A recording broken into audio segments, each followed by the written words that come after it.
ಕರುನಾಡಲ್ಲಿ ಸುರಿದಂತ ಅಬ್ಬರದ ಮಳೆಗೆ ಒಂದೇ ದಿನ 8 ಜನ ಬಲಿಯಾಗಿದ್ದಾರೆ. ಪುಣೆ ಬೆಂಗಳೂರು ಹೆದ್ದಾರಿಯಲ್ಲಿ ನೀರು ನಿಂತ್ಕೊಂಡು ಸಂಚಾರ ಸ್ಥಗಿತ ಆಗ್ಬಿಟ್ಟಿತ್ತು. ಬೆಳಗಾವಿಯ ಗೋಕಾಕ್ ಮತ್ತು ಬೀದರ್ನಲ್ಲಿ ಧಾರಾಕಾರವಾಗಿ ಮಳೆ ಸುರಿದಿದೆ. ಹೀಗಾಗಿ ಪುಣೆ ಬೆಂಗಳೂರು ಹೆದ್ದಾರಿಯಲ್ಲಿ ನೀರು ನಿಂತ್ಕೊಂಡು ಸಂಚಾರ ಸ್ಥಗಿತ ಆಗ್ಬಿಟ್ಟಿತ್ತು. ಹಲವು ಕಡೆ ಮನೆಗಳಿಗೆ ನೀರು ನುಗ್ಗಿ ನಾನಾ ಅವಾಂತರಗಳು ಸೃಷ್ಟಿಯಾಗ್ಬಿಟ್ಟಿವೆ. ರಾಜ್ಯದಲ್ಲಿ ಧಾರಾಕಾರ ಮಳೆಯಿಂದಾಗಿ 8 ಜನರು ಸಾವನ್ನಪ್ಪಿದ್ದಾರೆ. ಕೊಪ್ಪಳದಲ್ಲೇ ಸಿಡಿಲಿನ ಹೊಡೆತಕ್ಕೆ 2 ಸಾವನ್ನಪ್ಪಿದ್ದು, ಬಳ್ಳಾರಿಯಲ್ಲಿ 2 ಬಲಿಯಾಗಿದ್ದಾರೆ. ಚಿಕ್ಕಮಗಳೂರಲ್ಲಿ 1 ಬಲಿಯಾಗಿದ್ರೆ ವಿಜಯಪುರದಲ್ಲೂ ಕೂಡ 1 ಸಾವನ್ನಪ್ಪಿದ್ದಾರೆ. ಅಂದ್ರೆ ನೋಡಿ, ನಿನ್ನೆ ಸುರಿದಂತ ಮಳೆಗೆ ಒಟ್ಟು 8 ಮಂದಿ ಸಾವನ್ನಪ್ಪಿರೋದು. ಇತ್ತ ಗದಗದಲ್ಲಿ ಮಳೆ ನೀರಿಗೆ ಬೈಕ್ ಸವಾರ ಕೊಚ್ಕೊಂಡು ಹೋಗಿರುವಂತ ಘಟನೆ ಕೂಡ ನಡೆದಿದೆ. ಒಟ್ಟು 8 ಮಂದಿ ಸಾವನ್ನಪ್ಪಿರೋದು. ಸುರಿದಿರುವಂತ ಮಳೆಗೆ ನಿನ್ನೆ ಮಧ್ಯಾಹ್ನದಿಂದ ಶುರುವಾದಂತ ಮಳೆ 4:30 ಶುರುವಾಗಿದ್ದು, ಅಕಾಲಿಕ ಮಳೆ ಇದು. ಮಳೆ ಬರುತ್ತೆ ಅಂತ ಯಾರು ಎಕ್ಸ್ಪೆಕ್ಟ್ ಮಾಡಿರಲಿಲ್ಲ. ಯಾಕೆಂದ್ರೆ ಬೆಳಗ್ಗೆ ಎಲ್ಲ ರಮ ಬಿಸಿಲಿತ್ತು. ಹಾಗಾಗಿ ಇದೇ ರೀತಿಯಾಗಿ ಬಿಸಿಲಿರುತ್ತೆ ಅಂದ್ಕೊಂಡಿದ್ರು. ಏಕಾಏಕಿಯಾಗಿ ಮಳೆ ಶುರುವಾಯಿತು. ಮಳೆಯಿಂದಾಗಿ ಅನೇಕ ಕಡೆ ಅನೇಕ ಅವಾಂತರಗಳು ಸೃಷ್ಟಿಯಾಗಿದ್ರೆ ಕೆಲ ಜಿಲ್ಲೆಗಳಲ್ಲಿ ಒಟ್ಟು 8 ಜನ ಸಾವನ್ನಪ್ಪಿರೋದು. ಮಳೆಯ ಜೊತೆಗೆ ಸಿಡಿಲು ಕೂಡ ನಿನ್ನೆ ಭಾರಿ ಇತ್ತು. ಸಿಡಿಲು, ಬಿರುಗಾಳಿ, ಮಿಂಚು ಸಮೇತ ಮಳೆ ನಿನ್ನೆ ಶುರುವಾಗಿತ್ತು. ಸಿಡಿಲಿನ ಹೊಡೆತಕ್ಕೆ 2 ಸಾವನ್ನಪ್ಪಿದ್ದಾರೆ. ಕೊಪ್ಪಳದಲ್ಲಿ 2 ಸಿಡಿಲಿನ ಹೊಡೆತಕ್ಕೆ ಸಾವನ್ನಪ್ಪಿರೋದು. ಬಳ್ಳಾರಿಯಲ್ಲಿ 2 ಬಲಿಯಾಗಿದ್ದಾರೆ. ಒಟ್ಟು 4 ಮಂದಿ ಸಿಡಿಲು ಹೊಡೆತಕ್ಕೆ ಸಾವನ್ನಪ್ಪಿದ್ರೆ, ಮತ್ತೊಂದು ಕಡೆ ಚಿಕ್ಕಮಗಳೂರಲ್ಲಿ 1 ಸಾವನ್ನಪ್ಪಿದ್ದಾರೆ. ವಿಜಯಪುರದಲ್ಲೂ 1 ಸಾವಾಗಿದೆ. ಗದಗದಲ್ಲಿ ಮಳೆ ನೀರಿಗೆ ಬೈಕ್ ಸಮೇತ ಸವಾರ ಕೊಚ್ಕೊಂಡು ಹೋಗಿರುವಂಥ ಘಟನೆ ಕೂಡ ನಡೆದಿದೆ. ಒಟ್ಟಿನಲ್ಲಿ ಒಂದು ಮಳೆಯಿಂದಾಗಿ ಇಷ್ಟೆಲ್ಲ ಅವಾಂತರಗಳು ಸೃಷ್ಟಿಯಾಗಿದ್ದಾವೆ. ಕೇವಲ ಬೆಂಗಳೂರಿನಲ್ಲಿ ಮಾತ್ರ ಅಲ್ಲ, ಬೇರೆ ಕಡೆ ಕೂಡ ಇದೇ ರೀತಿ.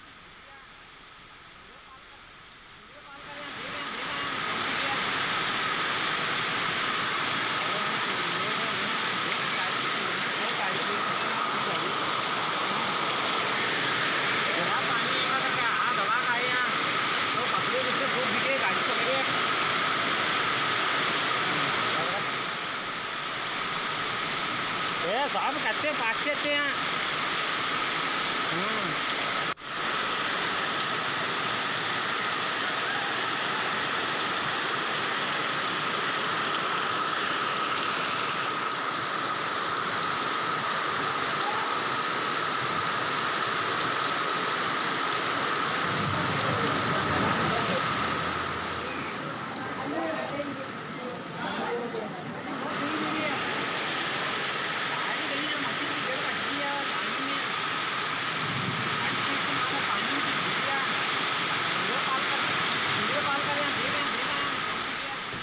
ಮತ್ತಷ್ಟು ಡೀಟೇಲ್ಸ್ ಕೊಡ್ತಾರೆ ಪ್ರತಿನಿಧಿ ಗಣೇಶ್. ನಿನ್ನೆ ಸುರಿದಂತ ಒಂದು ಮಳೆಗೆ ಬೇರೆ ಜಿಲ್ಲೆಗಳಲ್ಲಿ ಅನೇಕ ಅವಾಂತರಗಳು ಸೃಷ್ಟಿಯಾಗಿವೆ.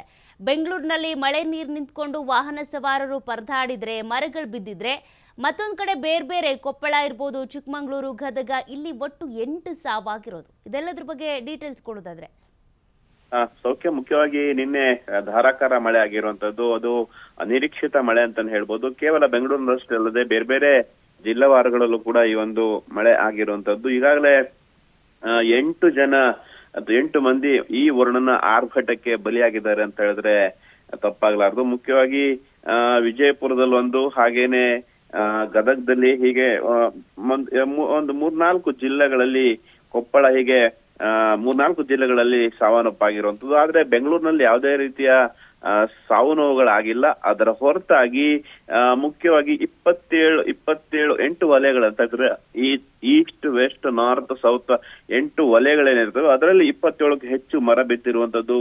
94 ಕೊಂಬೆಗಳು ದರಶಾಹಿಗಳಾಗಿವೆ. ಹಾಗಾಗಿ ಸುಮಾರು ಈ ಒಂದು ಬೊಮ್ಮನಹಳ್ಳಿ, ದಕ್ಷಿಣ ವಲಯ ಹೆಚ್ಚು ಮರಗಳು ಬಿದ್ದಿರುವಂತದ್ದು.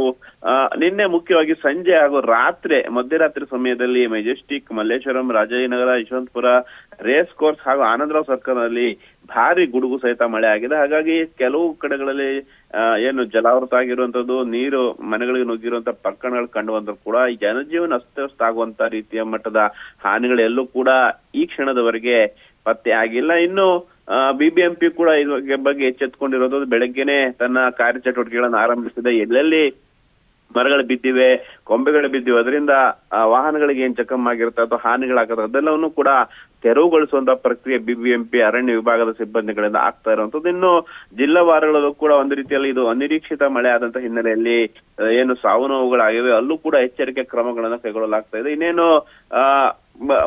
ಇನ್ನೊಂದು ಸ್ವಲ್ಪ ದಿನದಲ್ಲಿ ಮುಂಗಾರು ಕೂಡ ಆರಂಭ ಆಗುತ್ತೆ. ಹಾಗಾಗಿ ಇದು ಒಂದ್ ರೀತಿಯಲ್ಲಿ ಮುನ್ಸೂಚನೆ ಅನ್ನುವಂತಹ ಮಾಹಿತಿ ಈಗ ಹವಾಮಾನ ಇಲಾಖೆಯಿಂದ ಬರ್ತಾ ಇದೆ. ಈ ವರ್ಷ ಸಾಕಷ್ಟು ಮಳೆ ಆಗುತ್ತೆ, ಅತಿ ಹೆಚ್ಚು ವರ್ಣನ ಆರ್ಭಟ ಇರುತ್ತೆ ಅನ್ನುವಂತ ಮಾಹಿತಿಯನ್ನ ಈ ಹಿಂದೆನೆ ಹವಾಮಾನ ಇಲಾಖೆ ನೀಡಿರುವಂತ ಹಿನ್ನೆಲೆಯಲ್ಲಿ ಅದ್ರ ಜೊತೆಗೆ ಸಾಕಷ್ಟು ಬಿಸಿಲಿನ ಧಗೆ ಇದೆ ರಾಜ್ಯದಲ್ಲಿ. ಬೆಂಗಳೂರಿನಲ್ಲೂ ಕೂಡ ಸಾಕಷ್ಟು ಏನು ಬಿಸಿಲಿನ ವಾತಾವರಣ ಇರುವಂತದ್ದು. ಹಾಗಾಗಿ ಸಂಜೆಯ ಸಮಯದಲ್ಲಿ ಮಳೆ ಬಂದೇ ಬರುತ್ತೆ ಅನ್ನುವಂತಹ ಒಂದಿಷ್ಟು ವಾತಾವರಣ ಸೃಷ್ಟಿಯಾಗಿರುವಂತಹ ಹಿನ್ನೆಲೆಯಲ್ಲಿ ಇನ್ನು ಮುಂದೆ ಮುನ್ನೆಚ್ಚರಿಕೆ ಕ್ರಮಗಳನ್ನ ಸರ್ಕಾರ ಕೂಡ ತೆಗೆದುಕೊಳ್ಬೇಕಾಗುತ್ತೆ. ಮುಂಗಾರು ಆರಂಭಕ್ಕೆ ಅಥವಾ ಮುಂಗಾರು ಬರುವಂತಹ ಸಂದರ್ಭದಲ್ಲಿ ಎದುರಿಸಬೇಕಾದಂತ ಸವಾಲುಗಳನ್ನ ಸ್ಥಳೀಯ ಆಡಳಿತ ಹಾಗೂ ರಾಜ್ಯ ಆಡಳಿತ ಕೂಡ ಇದ್ರ ಬಗ್ಗೆ ಮುನ್ನೆಚ್ಚರಿಕೆ ಕ್ರಮವನ್ನ ತೆಗೆದುಕೊಳ್ಬೇಕಾಗುತ್ತೆ. ಸೌಖ್ಯ ಗಣೇಶ್, ಇಲ್ಲಿ ಒಂದು ಮಳೆ ಆಯ್ತು ಅಂದ್ರೆ ಸಾಕು, ಸಿಲಿಕಾನ್ ಸಿಟಿಯಲ್ಲಿ ಎಲ್ಲಾ ಕಡೆ ನೀರ್ ನಿಂತ್ಕೊಳ್ತಾ ಇದೆ. ಇವರು ನಾವು ಪಾಟ್ ಹೋಲ್ಸ್ ಮುಚ್ತೀವಿ ಅಂತಾರೆ. ಬಟ್ ಈ ಮಳೆ ಬಂದಾಗ ಗೊತ್ತಾಗುತ್ತೆ ಸಿಲಿಕಾನ್ ಸಿಟಿ ಹಣೆ ಬರ ಹೆಂಗಿದೆ. ಬ್ರ್ಯಾಂಡ್ ಬೆಂಗಳೂರ ಇದು ನಿಜಕ್ಕೂ ಅಂತ. ಇದಕ್ಕೆ ಸಂಬಂಧಪಟ್ಟಂತೆ ಬಿಬಿಎಂಪಿ ಇರ್ಬೋದು ಅಥವಾ ಸರ್ಕಾರ ಯಾವಾಗ ಎಚ್ಚೆತ್ಕೊಳ್ಳುತ್ತೆ ಅಂತ. ಒಂದು ಮಳೆ ಸಹಿಸ್ಕೊಳ್ಳೋದಕ್ಕಾಗ್ತಾ ಇಲ್ಲ, ಇನ್ನು ಮಳೆಗಾಲ ಶುರುವಾದ್ರೆ ಹೆಂಗೆ ಅಂತ.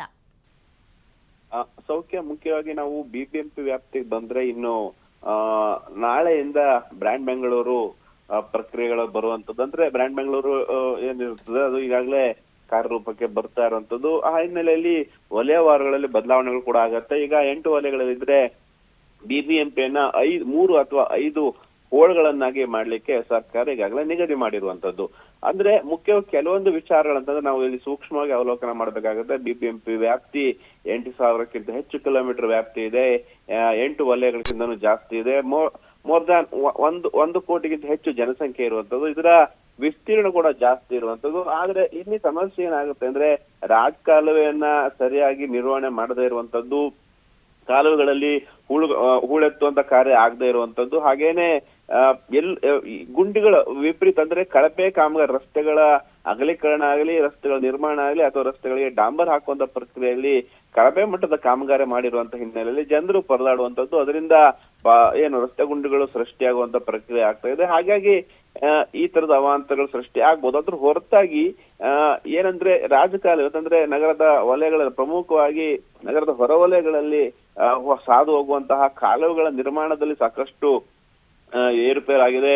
ಒತ್ತುವರಿ ಮಾಡ್ಕೊಂಡಂತವ್ರ ಮೇಲೆ ಕಠಿಣ ಕ್ರಮಗಳಾಗ್ತಾ ಇಲ್ಲ. ಎಲ್ಲೋ ಒಂದ್ ರೀತಿಯಲ್ಲಿ ಈಗ ನಾವು ಮಹದೇವಪುರ ವಲಯಗಳನ್ನು ನೋಡಿದ್ರೆ ಅತಿ ಹೆಚ್ಚು ಪ್ರವಾಹ ಆಗುವಂತ ಸ್ಥಳಗಳು. ಕಾರಣ ಏನಂತಂದ್ರೆ ಅಲ್ಲಿ ಕಾಲುವೆ ಒತ್ತುವರಿ ಬಹುದೊಡ್ಡ ಸಂಖ್ಯೆಯಲ್ಲಿ ಆಗಿರುವಂತದ್ದು. ಈಗಾಗಲೇ ಕೆಲವು ಅನಧಿಕೃತ ಕಟ್ಟಡಗಳಿಗೆ ಹಾಗೇನೆ ಒತ್ತುವರಿ ಮಾಡಿಕೊಂಡಂತಹ ಬಿಲ್ಡಿಂಗ್ ಮಾಲೀಕರಿಗೆ ನೋಟಿಸ್ ಕೊಡುವಂತದ್ದು, ಹಾಗೇನೆ ಅದನ್ನ ತೆರವು ಕಾರ್ಯ ಮಾಡ್ತಾ ಇದ್ರು ಕೂಡ ಅದು ಪರಿಪೂರ್ಣವಾಗಿ ಇನ್ನೂ ಕೂಡ ಆಗ್ತಾ ಇಲ್ಲ ಬಿಬಿಎಂಪಿ. ಯಾಕೆಂದ್ರೆ ಅಲ್ಲಿ ರಾಜಕೀಯ ಒತ್ತಡ, ಬೇರೆ ಬೇರೆ ಲಾಬಿಗಳು ಏನು ಆಡಳಿತ ನಡೆಸೋರ ಮೇಲೆ ಆಗುವಂತ ಹಿನ್ನೆಲೆಯಲ್ಲಿ ಅಲ್ಲದೆ ಕೆಳ ಅಧಿಕಾರಿಗಳ ಮಟ್ಟದಲ್ಲೂ ಕೂಡ ಸಾಕಷ್ಟು ಭ್ರಷ್ಟಾಚಾರ ಪಾಲಿಕೆಯಲ್ಲಿ ನಡೀತಾ ಇರೋ ಹಿನ್ನೆಲೆಯಲ್ಲಿ ಇದು ಒಂದ್ ರೀತಿ ದೊಡ್ಡ ಸಮಸ್ಯೆ ಆಗುತ್ತೆ. ಆದ್ರೆ ಸರ್ಕಾರ ಈ ಮಟ್ಟಿನಲ್ಲಿ ಕಠಿಣ ಕ್ರಮವನ್ನ ಕೇವಲ ಬಾಯಿ ತೋರಿಕೆಗೆ ಅಷ್ಟೇ ಹೇಳ್ತಾ ಇದೆ ಅನ್ನೋಂಥದ್ದು ಈ ಮೂಲಕ ಸ್ಪಷ್ಟ ಆಗುತ್ತೆ. ಹಿಂದೆ ಬಿಜೆಪಿ ಅವಧಿಯಲ್ಲೂ ಕೂಡ ಸಾಕಷ್ಟು ಪ್ರವಾಹ ಆಯ್ತು.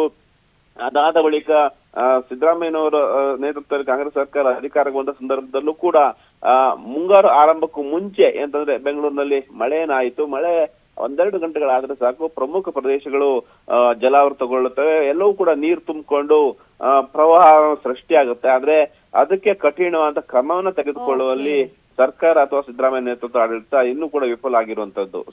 ಗಣೇಶ್ ಡೀಟೇಲ್ಸ್ಗೆ